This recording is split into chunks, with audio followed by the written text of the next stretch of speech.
Hello, fourth grade. I'm here to read My Side of the Mountain with you.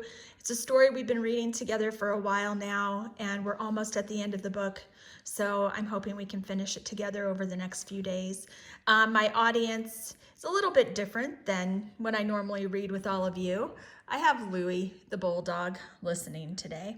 So we're reading My Side of the Mountain, and I think what I'm going to do is just read a small part of this story, and then I'm going to scan in the pages and ask you to finish reading it, and then post your thoughts about the story on Google Classroom.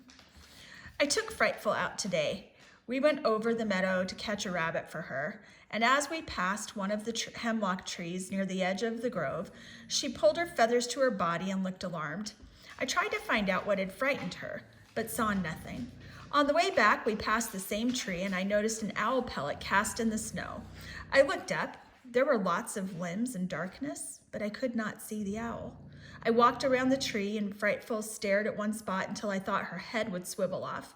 I looked, and there it was, looking like a broken limb, a great horned owl. I must say I was excited to have such a neighbor. I hit the tree with a stick, and he flew off.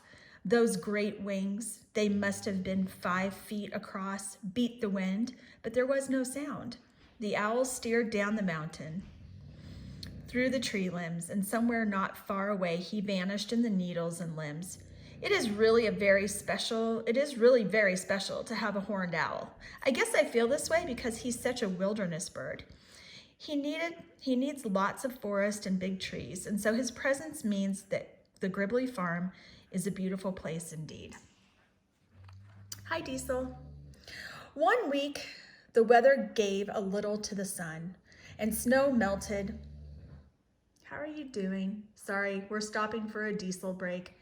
He just came in and decided to hang out and listen to the story with us. One week, the weather gave a little to the sun, and snow melted, and limbs dumped their loads and popped into the air. I thought I'd try to make an igloo. I was cutting big blocks of snow and putting them in a circle. Frightful was dozing with her face in the sun, and the tree sparrows were raiding the hemlock cones. I worked and hummed and did not notice the gray sheet of cloud that was sneaking up the mountain. From the northwest, it covered the sun suddenly. I realized the air was damp enough to wring. I could stay warm as a bug if I didn't get wet. So I looked at the drab mess in the sky, whistled for Frightful, and started back to the tree. We holed up just as Barometer was yanking his way home, and it was none too soon. It drizzled, it misted, it sprinkled, and finally, it froze. The deer-hide door grew stiff with ice as darkness came, and it rattled like a piece of tin when the wind hit it. I made a fire.